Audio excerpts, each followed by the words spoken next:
याद रखिएगा कि ये काउंसिल ऑफ नीसिया वही है जिसने ट्रिनिटी का शब्द दिया था। फिर बताता हूं, तस्लीस त्रिएकता का लफ्ज दिया था। बाइबल के अंदर ट्रिनिटी पहले से ही मौजूद है, त्रिएकता तस्लीस पहले से ही मौजूद है। ईसाया 48, ईसाया 63 पहले से ही मौजूद मिलती है। नहीं, कोई नई नहीं है, उन्होंने सिर्फ नाम दिया है। जैसे दोपहर के सोने को कहते हैं हम going to take a nap, अंग्रेजी में नैप कहते हैं। नैप जब कहेंगे इसका मतलब है दोपहर को सोने जा रहा है। उर्दू में कैलूला कहते हैं, कैलूला कहेंगे कि हाँ दोपहर को सोने जा रहा है। क्या बाइबल ऐश वेडनेसडे की बात करती है, राख के बुद्ध की बात करती है जो कलीसिया ने इम्पोज किया हुआ है?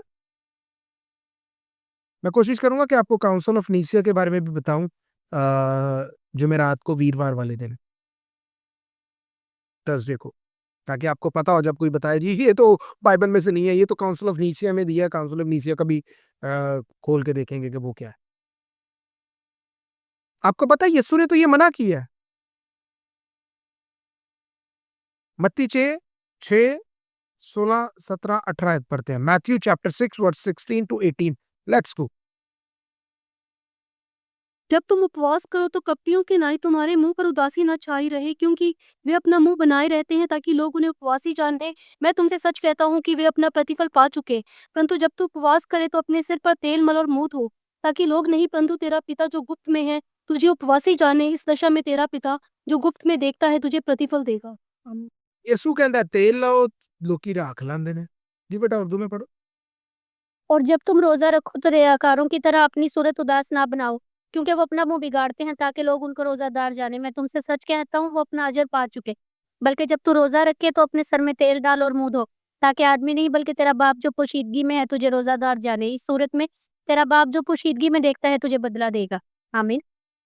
अब मुझे मेरा एक सवाल है आप सबसे, क्या व्यवस्था को बदलने, कानून बदलने का राइट जो है वो यीशु के पास है, या वो राइट ये सो कॉल्ड फादर्स, पास्टर्स, रेवरेंड्स के पास है? यीशु कह रहे हैं कि जब तू रोजा रखे, जब भी रखना है तूने, तेरे सर में तेल लगाना चाहिए, तेरा मुंह धुलाना चाहिए, तू साफ सुथरा होना चाहिए। पुराने नियम में क्या पढ़ के आए हैं हम? टाट ओढ़ना है, राख लगा और बैठ जा खाक में। sackcloth, put the sackcloth on you and the ash। टाट ओढ़ना है। यीशु कह रहे हैं नहीं नहीं नहीं नहीं नहीं नहीं नहीं, नहा दो, सर पे तेल लगा, खुश नजर आ।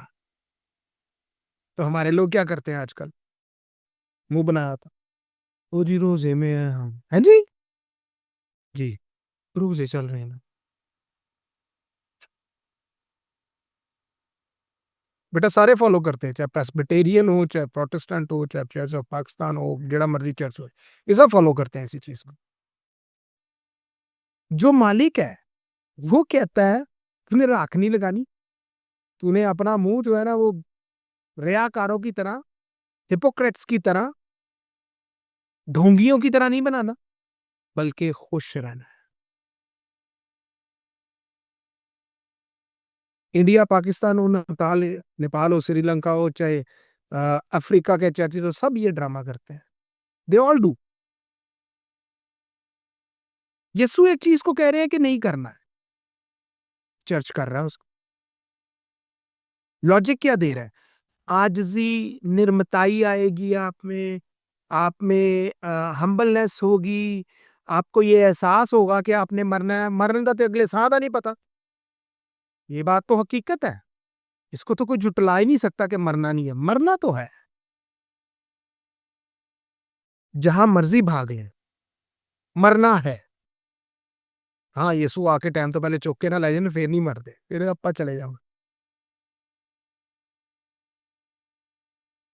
बट मुझे ये नहीं समझ आती, यीशु का हुक्म बड़ा है या ये सो कॉल्ड चर्च जो अपने आप को फादर्स और रेवरेंड्स एंड सो कॉल्ड अपने आप को अपोस्टल्स कहते हैं, सो कॉल्ड अपने आप को पास्टर्स कहते हैं, इनकी बात बड़ी है या यीशु की बात बड़ी है? जो कहते हैं इनकी बात बड़ी है, कोई नहीं आज चुकेगा, उन्हें पता है, वी आर सेंसिबल।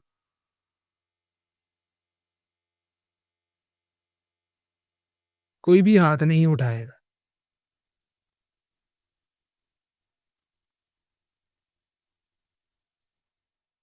जो कहते हैं यीशु की बात बड़ी है।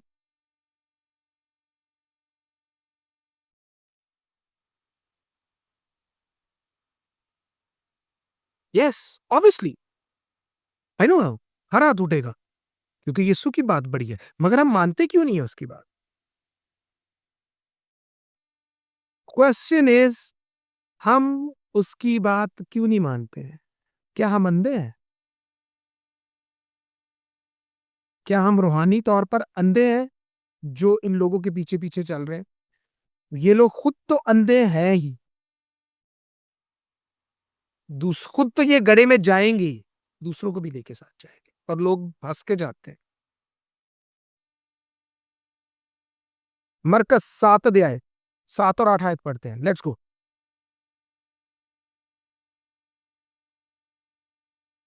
और ये व्यर्थ मेरी उपासना करते हैं क्योंकि मनुष्य की आज्ञाओं को धर्मोपदेश करके सिखाते हैं, क्योंकि तुम परमेश्वर की आज्ञा को टालकर मनुष्य की रीति को मानते हो। समझ आ रही है? यीशु के शब्द है, यीशु के लफ्ज है। और ये बेफायदा मेरी प्रस्तिश करते हैं क्योंकि इंसानी काम की तालीम देते हैं। तुम खुदा के हुक्म को तर्क करके आदमियों की रवायत को कायम रखते हो। आमीन।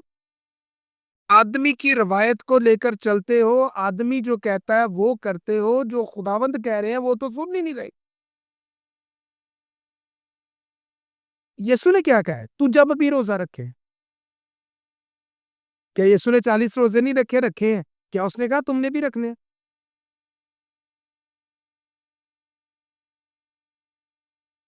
मुझे समझ नहीं आती है 40 रोजे क्यों? यीशु की साथ वाली कुर्सी पे बैठ जाएंगे आप 40 रोजे रख के?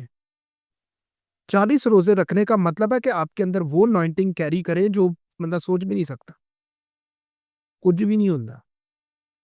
वही नॉइंटिंग आपको 3 5 4 रोजों में भी मिल जाती है। क्या हम किसी ग्रेस के लिए रोजा नहीं रखते जब कहा जाता है? बिल्कुल रखते हैं। पहले दिन ही जवाब मिल जाता है, बाकी थैंक्स गिविंग दे रोजे भावें मैं 2 रख ला तो भावें 3 रख ला, मेरी मर्जी।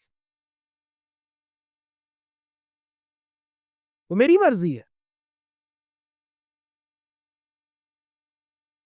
क्या यीशु ने कहा है कि 40 रोजे रखने हैं? अगर तो उसने कहा है और कोई साबित कर देता है, मैं लाइव आकर कहूंगा कि जनाब मेरे से गलती हुई है। कोई church father, scholar, theologian proof करके दिखाए।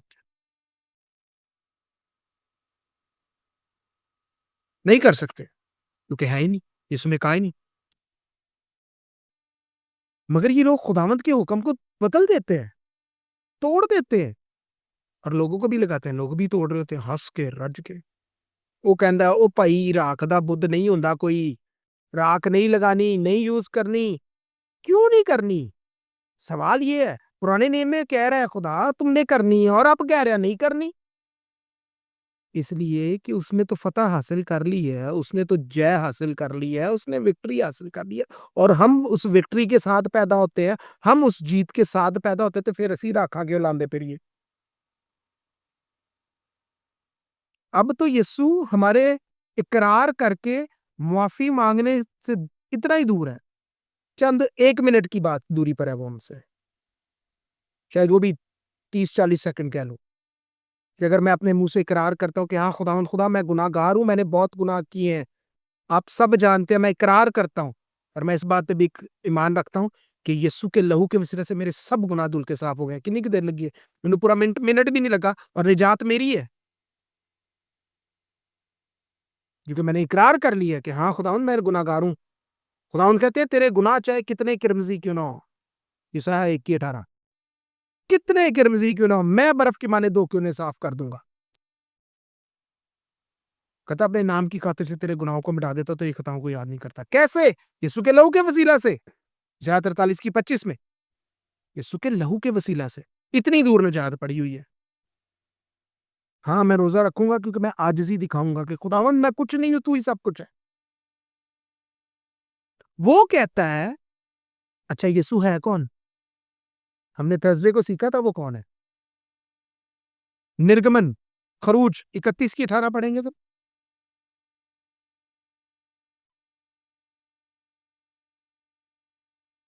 जब परमेश्वर मूसा से सीनै पर्वत पर ऐसी बातें कर चुका, तब उसने उसको अपनी उंगली से लिखी हुई साक्षी देने वाले पत्थर की दोनों तख्तियां दी। स्पेसिफिकली लिखा हुआ है विथ फिंगर। और जब खुदावंद कोहे सीना पर मूसा से बातें कर चुका, तो उसने अपनी शहादत की 2 लोहें, वो लोहें पत्थर की और खुदा के हाथ की लिखी हुई थी। आमीन। हाथ नहीं, फिंगर, स्पेसिफिकली वर्ड लिखा हुआ है FINGER, फिंगर, उंगली से। तर्जमे का प्रॉब्लम। और यीशु यूना के इंजील 8 अध्याय 5 से 9 में क्या कर रहे हैं? उंगली से लिख रहे हैं। एक औरत को लेके आते हैं, कहते हैं ये एन फेल के वक्त पकड़ी गई है, व्यभिचार में पकड़ी गई है, बदकारी में पकड़ी गई है। तो बता तू क्या कहता है? यीशु खामोश रहते हैं, लेकिन वो उंगली से लिखना शुरू कर देते हैं मट्टी पर। यिर्मयाह 17 की 13 पढ़ते हैं जरा, इसको अपने दिमाग में बिठा लीजिए, क्योंकि हमारी बाइबल वाहिद है जिसमें खुदा ने, यीशु ने अपने हाथ से लिखा है और कोई भी नहीं है। हे यहोवा, हे इज़राइल के आधार, जितने तुझे छोड़ देते हैं वे सब लज्जित होंगे, जो तुझसे भटक जाते हैं उनके नाम भूमि ही पर लिखे जाएंगे, क्योंकि उन्होंने बहते जल के सोते यहोवा को त्याग दिया है। ए खुदावंद इसराइल की उम्मीदगाह, तुझको तर्क करने वाले सब शर्मिंदा होंगे। मुझको तर्क करने वाले खाक में मिल जाएंगे, क्योंकि उन्होंने खुदावंद को जो आबे हयात का चश्मा है तर्क कर दिया। आमीन। और O Lord, the hope of Israel, all that forsake thee shall be ashamed, and they that depart from me shall be written in earth, जमीन के अंदर लिखे जाएंगे। सो यीशु लिख रहे हैं, उन्होंने हुक्म क्या तोड़ा था? कानून ये था कि दोनों को, आदमी को और औरत को, दोनों को साथ लेकर आना है, जबकि वो औरत को लेके आए थे। पहला कानून इन्होंने तोड़ दिया। और वो ये बात समझ गए थे, फक्की फरीसी, जिन्होंने ये सवाल उठाए थे उससे कि वो उंगली से जो लिख रहा है वो क्यों लिख रहा है। ये वही है जिसने कोहे सीना पर मूसा को कानून दिए थे, वो यीशु ही थे। और स्तिफरस ने इसको रसूलों के कर्तव्य 7 अध्याय में बोला भी है कि ये फरिश्ता वही है जिसको तुम देखते हैं, यीशु ही है। अच्छा, यीशु ने इसको बदल दिया क्योंकि उसी ने कानून दिया, उसी ने बदल दिया। उसने राख को हटा के उसने कहा तेल लगा, खुश होके जा। अफसुर्दा मुंह ना बना, रियाकारों की तरह। इंसानी हुक्मों को लोग मानते हैं, गोश्त नहीं खाना, डेयरी प्रोडक्ट्स नहीं खानी, दूध दही मक्खन नहीं खाना, डिजर्ट्स नहीं खानी, कुछ नहीं खाना, राख लगाने शुरू कर देंगे। यीशु ने कहा ये कुछ भी नहीं है भाई, कुछ कुछ नहीं करना, खुश होके जा। मतलब इसका है कि ये खुदा के हुक्म को तोड़ते। किसी को समझ आ रही?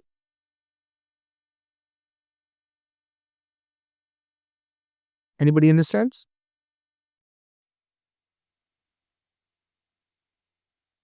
लोगों को एक भेड़ चाल की तरफ लगाया हुआ है, अपने फायदे के लिए सिर्फ, खुदावंत के कलाम के लिए नहीं। ये पास्टर्स, ये रेवरेंड्स, ये बिशप्स, ये अपोस्टल्स, ये सब इसको फॉलो करते हैं। वो यीशु की बात का ध्यान ही नहीं रखते हैं। यानी नाम के साथ अपने अपोस्टल लगाया हुआ है, रसूल लगाया हुआ है, और काम का कदा नहीं कर। चले, हमें ये बात पता चल गई कि 40 रोजे जो है वो हमें हुक्म नहीं कहा गया। 40 रोजे मूसा ने रखे, 40 रोजे एलिया ने रखे, 40 मसीह ने, यीशु ने रखे। Okay fine. मगर क्या ये 40 रोजों का कॉन्सेप्ट जो है कहां से उठाया गया? क्योंकि मूर्ति पूजा के कुछ धर्म, कुछ मजहब, बुत परस्ती के, वो ये बात क्लेम करते हैं कि बाइबल ने ये बात हमसे उठाई है। ओए होए, किसी को समझ आ रही? मैं रेफरेंस दे देता हूँ, बाइबल के अंदर भी मौजूद है। तमूज का नाम मौजूद है।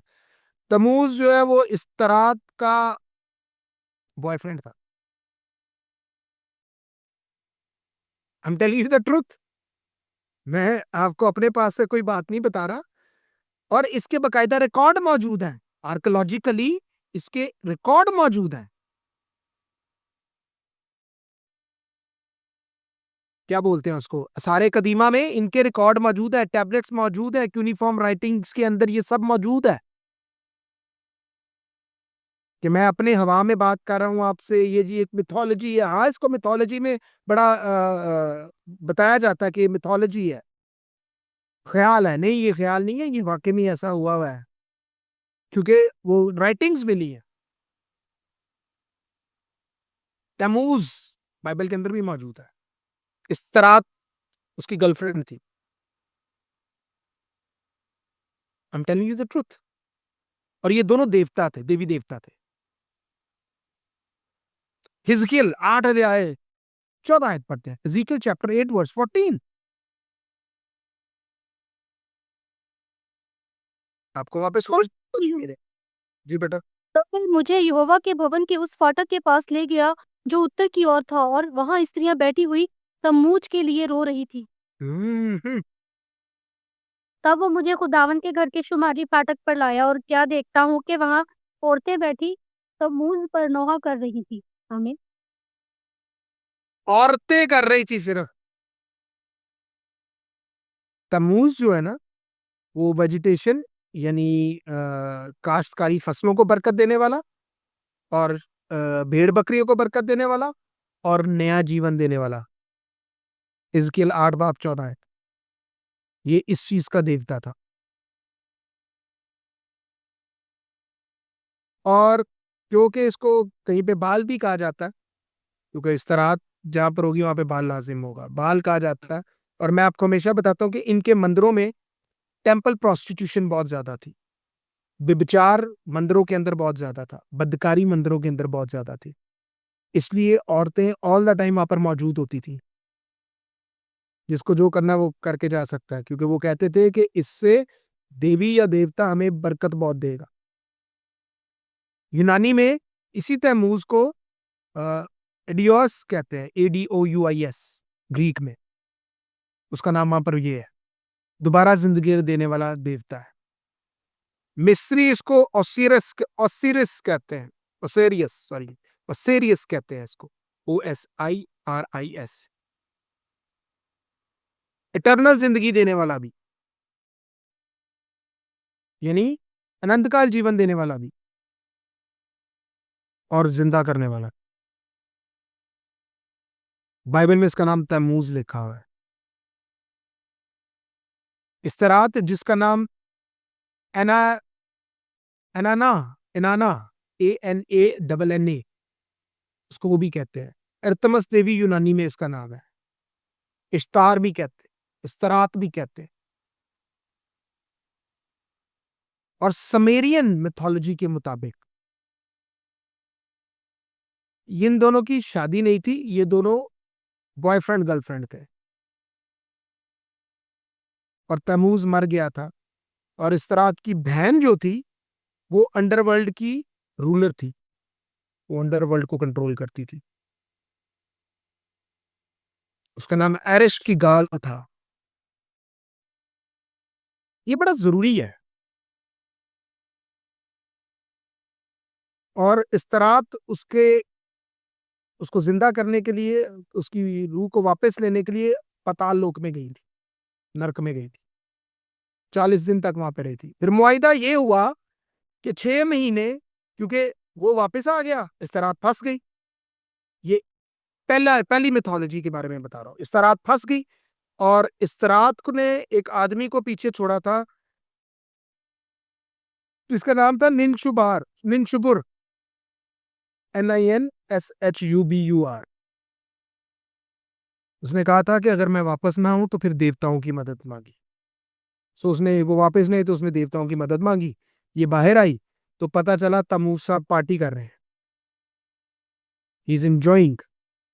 उसको गुस्सा आया, उसने पकड़ा, उसको वापस भेजा। मगर वहां पर उसकी बहन ने उसके साथ मुआयदा किया कि तू 6 महीने पाताल लोक में रहेगा, 6 महीने तू जमीन पर रहेगा। ये पहली मिथोलॉजी बता रहा हूँ, स्कूल ऑफ थॉट जो उनका है। इसलिए उसने 40 रोजे रखवाने शुरू कर दिए, मातम के, रोने के। दूसरी मिथोलॉजी जो सुमेरियन बाबली है, उसके मुताबिक कि 40 दिन तक अंडरवर्ल्ड में ढूंढती रही इस तरह तमूज को। 40वें दिन ये वापस आई और 40 दिन तक औरतें नोहा करती रही, मातम करती रही, रोती पीटती रही और 40 दिन के रोजे में रही। 40वें दिन वो वापस आ गई उसको लेकर और फिर उन्होंने पार्टी की। फिर क्या किया उन्होंने? पार्टी की। और उसमें फॉर्निकेशन अनलिमिटेड है, मतलब व्यभिचार बदकारी अनलिमिटेड है। तो आपके जब 40 रोजे पूरे होते हैं आप क्या करते हैं? कौन बताएगा? आप रेजरेक्शन मनाते हैं। अब लगता नहीं है आपको कि ये सारी चीजें वहीं से उठाई हैं? मैं 2nd BCE की बात कर रहा हूं, दूसरी सदी बिफोर क्राइस्ट, मसीह से पहले की बात कर रहा हूं। बड़ी पुरानी बात है, समझ ले, मूसा से भी पहले की बात कर रहा हूं।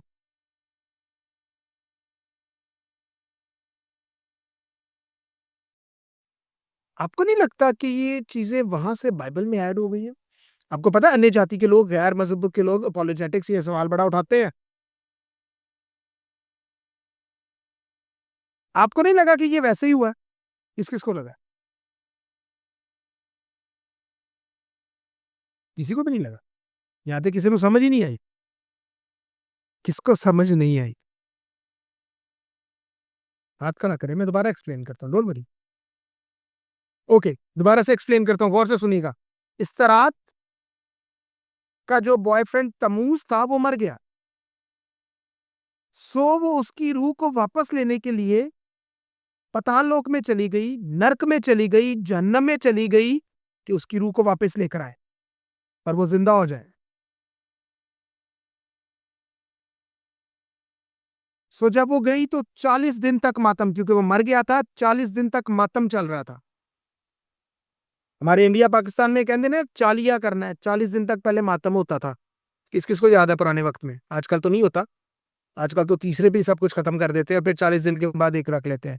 गुजर खालिद को पता है क्योंकि वो पुराने हैं, माजी कृष्णा को पता है विपिन की आईडी से। जितने पुराने लोग हैं उन सबको पता है। मैं भी थोड़ा पुराना हूं, मैं देखिए है। 40 दिन का रोजा, 40 दिन मातम चलता था, 40 दिन तक रो देकर लांदे रहते सन लोग। सो 40 रोजे तब उन्होंने रखवा दिए कि मातम रहेगा, हम रोजे रखेंगे, और उन्होंने रोजे रखे हुए थे। 40वें दिन वो लेकर आ गई वापस। सो अगले दिन उन्होंने क्या किया? सेलिब्रेशन की, फीस्ट किया। उन्होंने तैमूज के जी उठने को मनाया कि वो जिंदा हो गया। हम मनाते हैं, ये मिथोलॉजी है। लेकिन मैं इसके आर्कोलॉजिकल जो हमें इकोनोग्राफ राइटिंग में टैबलेट्स मिलती हैं, मैं नेक्स्ट टाइम आपको बिल्कुल दिखाऊंगा। वो पोइट्री भी दिखाऊंगा जो उसके लिए की गई हुई है। आपको नहीं लगता ये सेम चीज जो हमारे क्रिश्चियनिटी में भी आती है? यानी 40 दिन के रोजे रखे हो जाए और उसमें आप गोश्त नहीं खा सकते हैं, आप मातम में हैं, आप गम में हैं, इसलिए गोश्त नहीं खाएंगे, आप दूध दही लस्सी नहीं पिएंगे, आप जो है वो राख लगाएंगे।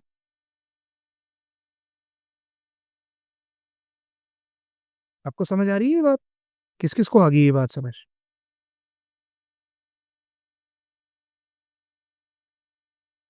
आप जरा सोचे कि यीशु ने क्यों कहा कि जब तू रोजा रखे, नहा दो, फ्रेश हो, तेल लगा सर पर और खुश रहे।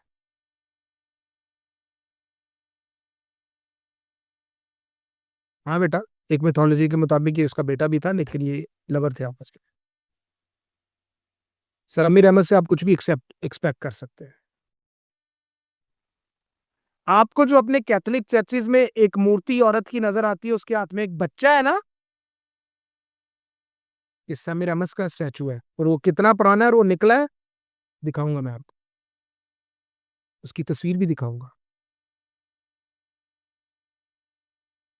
और वो आज भी चल रहा है। क्या बात हो गई, ये समझ से थोड़ा बाहर नहीं हो गया कि बाइबल के अंदर भी ये चीजें आ रही हैं और उस दौर की भी ये चीजें आ रही हैं, तो इसको जस्टिफाई कैसे करेंगे हम, इसको कैसे क्लियर करें कि जो अन्य जाति, गैर कौम, मूर्ति पूजा, बुत प्रस्ती करने वाले लोग हैं, बहुत पुराने अमल से ये चीजें कह रही हैं और बाइबल में आ रही हैं। ओहो, बड़ा मसला हो गया। इसका जवाब देना बनता है। कौन कौन तैयार है इसका जवाब देने के लिए?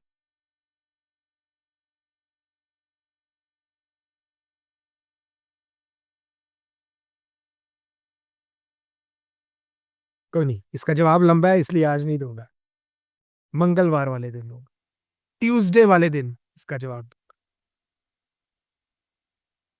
बाइबल अपने अंदर सब कुछ रखती है, वो हमें सिखाती है। यीशु ने ऐसे नहीं कह दिया था कि तुम मेरा आंख नहीं लगानी, खत्म। इब्लीस बहुत कॉपी करता है, सीख कर आया हुआ ऊपर से। उसने यहोवा को काम करते देखा है, उसको पता है, वो कॉपी कैट करता है हर चीज को। लेकिन हम इसको कैसे प्रूव करेंगे, सवाल ये उठता है। कोई हमारे पर एलिगेशन लगाए, हमें अपने ईमान का दिफा करना है। पहला पत्रस में लिखा हुआ है, मेरे ख्याल से 3 अध्याय या 16 आयत है, शायद, अगर मैं गलत नहीं हूं तो प्लीज कंफर्म कीजिएगा, कि हमें अपने ईमान का, अपने विश्वास का दिफा करना है, बताना है कि भाई हम कॉपी नहीं करते, बल्कि हम ही ट्रेंड सेटर हैं। We are the trend setters.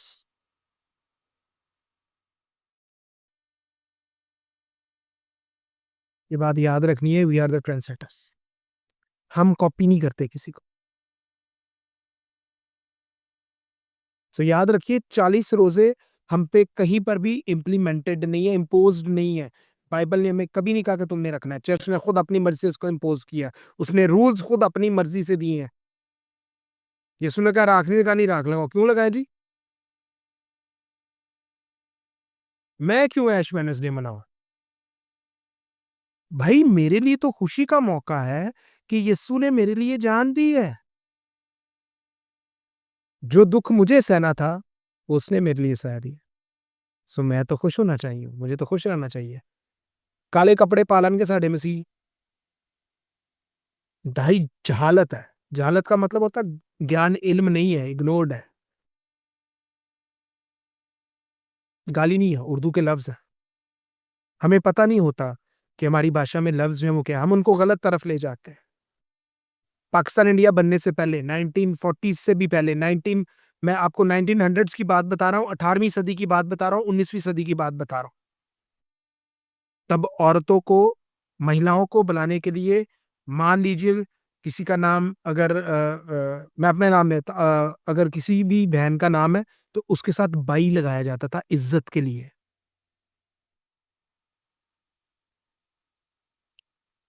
वो इज्जत के लिए होता था। लेकिन आज ये नाम कहां पर है, ये बुरी जगहों पे चला गया। इज्जत नहीं होती है। लेकिन ये असलन कहां से निकला, इज्जत के, हमें पता ही नहीं होता। प्रॉब्लम ये है, या तो हम यीशु की बात मानेंगे तो या हम इन लोगों की बात मानेंगे। यीशु ने पहले ही कहा, मरकज 7 की 7-8 में पढ़कर आए हैं ना, कि तुम आदमियों के हुक्म मानते हो। क्या यीशु ने कहा कि यार ये रुमाल ले जा, मैंने तुझे मसा करके दे दिया है? क्या पतरस ने कहा कि ये रुमाल ले जा, मैंने तुझे मसा करके दे दिया है? क्या पौलुस ने कहा ये रुमाल मैंने ले जा, मैं तुझे बता कर मसा करके दे दिया? ये जरूर लिखा हुआ है कि लोग पौलुस के ऊपर से रुमाल डालकर ले जाते थे। शिफा, चंगाई मिली या नहीं मिली, ये बात की बात है। पौलुस ने नहीं कहा। आज लोग इसको फॉलो करते हैं अंधों की तरह। ये इसी पौलुस की बात कर रहा हूं ना, जो कहता है कि तुम्हारा शरीर जो है पुत्र आत्मा का मंदिर है, तुम्हारा जिस्म जो है पाखरू की हैकल है। ये वही है ना?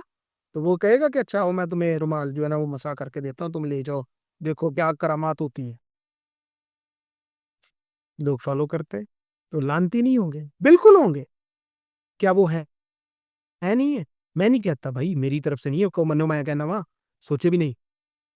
जब यीशु ने खुद कहा कि पाखरू तुम्हारे अंदर रहेगा, तो फिर मैं रुमालों में कैसे ढूंढ सकता हूं उसको?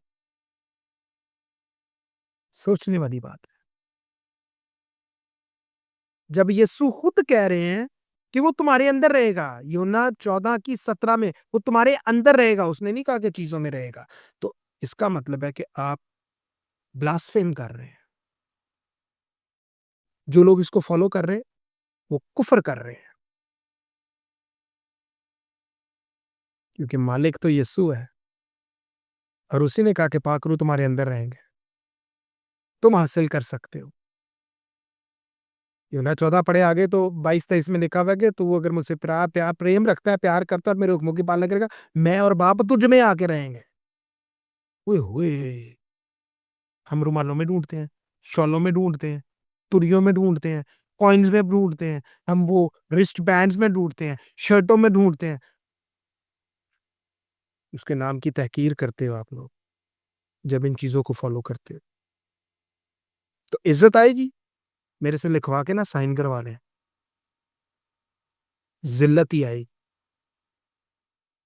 पहला सैमुअल 2:30। मैं नहीं कहता भाई, मेरी तरफ से कुछ नहीं है, ना ही मैं किसी को लानत देता हूँ। जो कलाम में लिखा है मैं तो वो डिफाइन कर रहा हूँ।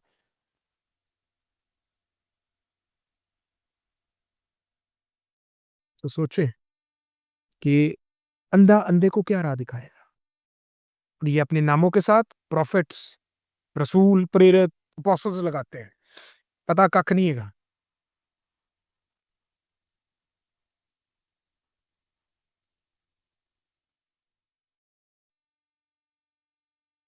नहीं बेटा, खुदा यीशु मसीह की तरफ से नहीं है ये चीजें, ना ही ये कानून है बाइबल का, ना ही ये तालीम है।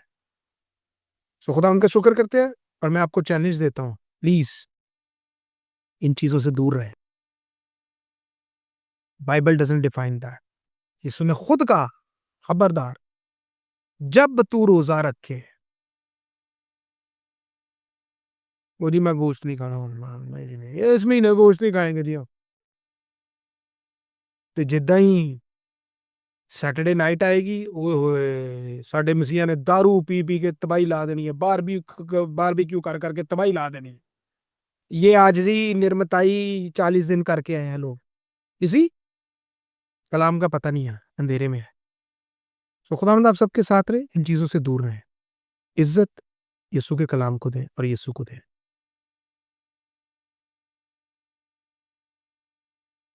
आमीन। सो खुदा आप सबके साथ रहें, खुदा हमें बढ़ते चले गए।